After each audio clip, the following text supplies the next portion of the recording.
the PSU banks did see a fairly decent run. And you just now had Sudarshan Sukhani telling us, technically speaking, it is poised to do even better than the private sector banks in the near future. There are some things going right for PSU banks. We just heard that the government has cancelled the appointment of chairmen who were selected by a committee, and the selection process is going to start afresh. Obviously, the process is going to be reworked. How should it be reworked so that we have stronger managements and stronger chairmen and CEOs at the public sector banks to give us some perspective on what's going wrong and what can be righted? We have two industry experts of absolutely exemplary experience and quality. A.K. Purwar, former chairman of State Bank of India, and Mr. Diwakar Gupta, former managing director and CFO at State Bank of India. Both join us now in our studios. Thank you very much, gentlemen, for joining us today. Well, I just want to read out the composition of the current selection committee, and it doesn't look bad to me at all. I mean, the composition, we understand there is an RBI governor's nominee, usually the deputy governor. The banking services, financial services secretary is always there. There are two academics and one ex-banker. That looks like an exemplary selection committee. What's going wrong? What has to be righted? Let me start with you, Mr. Purwar. Well, I would put it this way, that if you look at last one decade or maybe last 20-25 years, the biggest problem with the banking system has is that the chairmen or the CEOs have a very short tenure. Sometimes they have a tenure of 1 year, 2 years, 3 years. You know, if you are head of a bank, you require 1 year to understand it, 1 year to plan out what you want to do. And before you plan and start implementing anything, your tenure is over. So you hardly get any time to work. So this was something basically wrong. Also of late, some of the things which we have seen, there are lots of concerns about corporate governance also. That well, yes. The way in which the... No, that was why the appointments got cancelled. The way in which lendings were being done, the way in which the work is going in the institution. You see, banks are ones which survive on trust, trust of the people. And if you lose that trust in some way, so the CEOs have to be of an exemplary character above everything else. Now, some of the incidents which you know and we all know, it is in the public domain, it reflects somehow or the other on the quality of selection. How does one change it is my point. Actually, you know, let me get Mr. Diwakar Gupta on that. On a previous occasion, you told us the banking circles know who are the good eggs and the bad eggs. Now, how do you get it into the selection process? So, let's get back to the selection process itself, Lata. The current selection framework that has been announced is no different from the existing framework. At least in the time that I have known these selections, maybe 5-6 years first hand, it's always the governor who is the chairman of the search committee.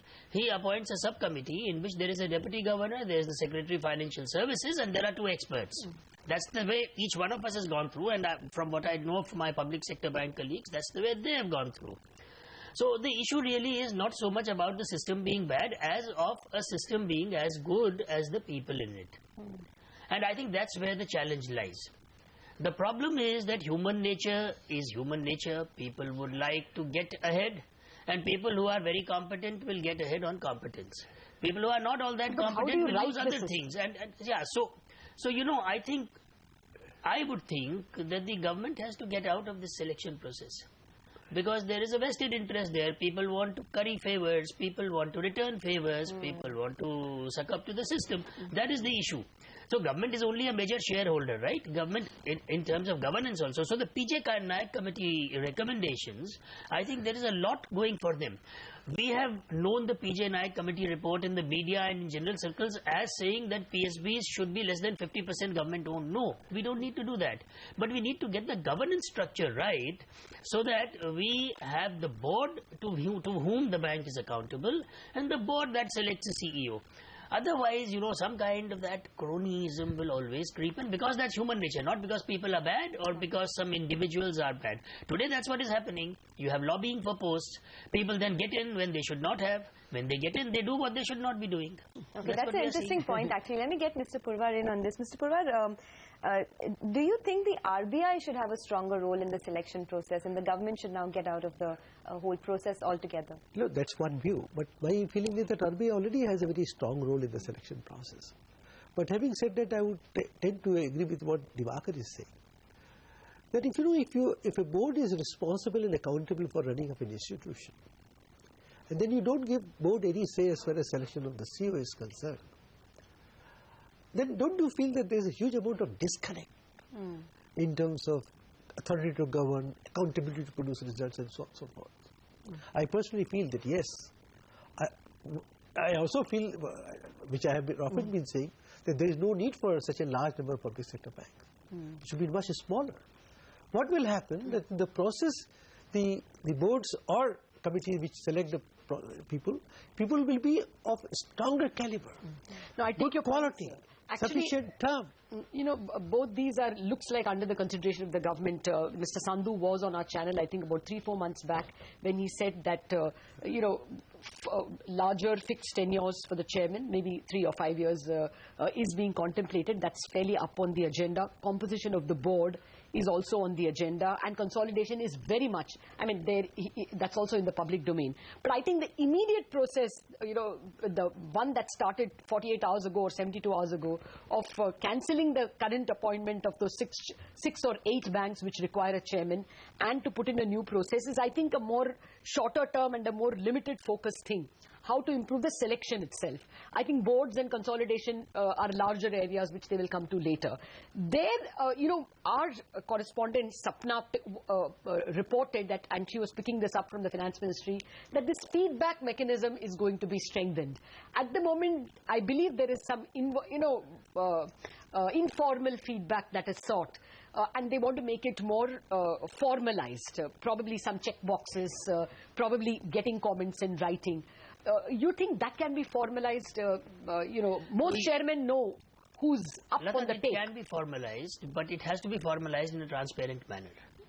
So if you still have the discretion of whose feedback you will take, then there is a problem. Either you run it like a polling, you have 360-degree feedback. Let a random generator pick up employees, let them anonymously give a feedback. As long as you can run that. See, the issue is right now about running processes with integrity rather than to find a great solution. I think everyone knows. Everyone knows what is happening. It's just that the process, in a bureaucracy, the process becomes an end in itself. That is our problem.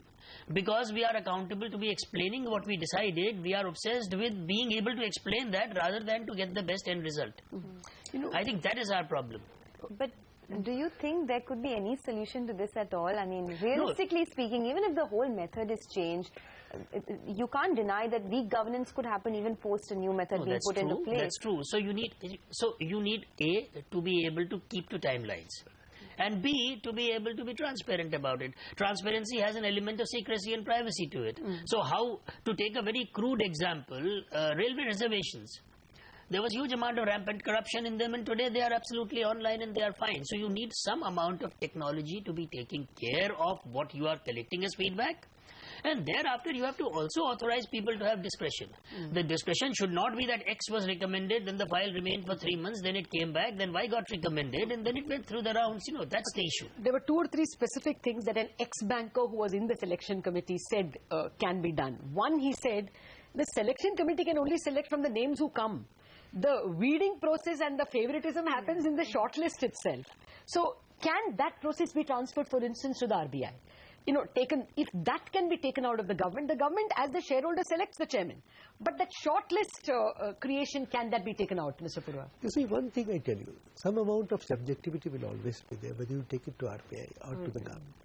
But having said that, RBI is one institution which is, I personally believe, maybe rightly or wrongly, that it is least amenable to any political interference. They are able to stand up. They are able to take very professional, solid, strong views. And perhaps in the present circumstances, giving a greater role to RBI in the selection process is maybe, but again, Lata, it's again a very short-term solution.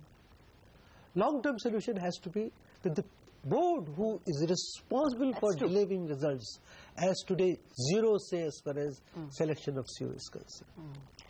Is it a good thing to happen? Just two short points to add to this. How do you make this better? The first thing, and I hope this is a great opportunity to clean up the system. Yes. Because, there has been obviously wrongdoing that has been recognized, that is sought to be undone. And therefore, undoing it on a one-off basis will only replace XYZ with ABC. We have to change the system. I think a starting point is that each bank must get its own ED and CMD.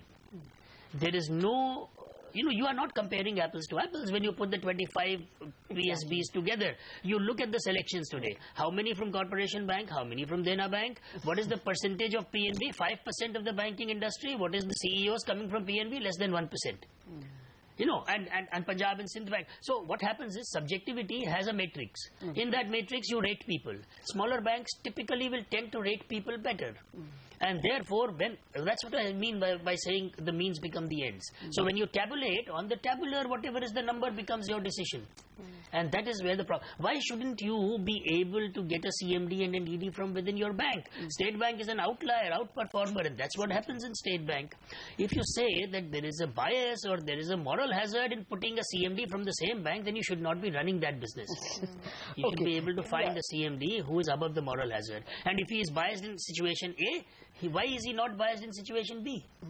I think that's this ex-banker who was making suggestions on how to improve the process also said that this committee, selection committee of academics, the current selection committee only selects the shortlist. It doesn't place them. The placing, whether the selected guy goes to IOB or BOI, it's a world of a difference. That is done by the government. Should that be taken out? The selection committee sits, selects and places. Again, I will go to the basic theme. What is the responsibility selection committee has as far as performance of individual banks are concerned? None at all. Is there any accountability for that?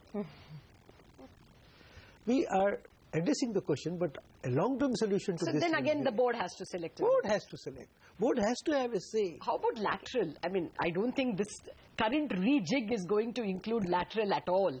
I mean, people from the industry. Shailendra Bhandari is available. Is he going to be allowed as a candidate? You don't need lateral. Lateral is always welcome. See, the idea is not to keep talent out. The idea is not to have a closed pool. But if you put a man who's been in the institution for 10, 15, 20 years, you have a huge amount of domain expertise.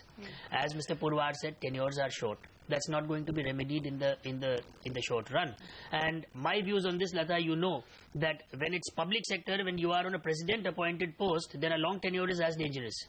So really, a 3 to 5 year tenure is about what you should have. 5 could be too long. With the call option. Purwar has had an illustrious tenure. He was 3.5 years.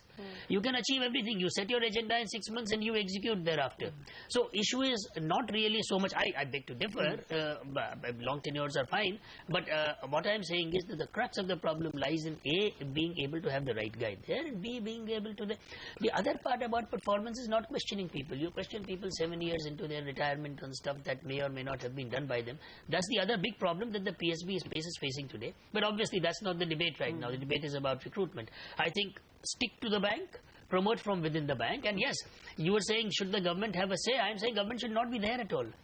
It should be a professional board that should be doing it. Oh, right. That's a very good short list of suggestions and a longer term vision that you are giving. Stick to the bank, 360-degree feedback which is made transparent.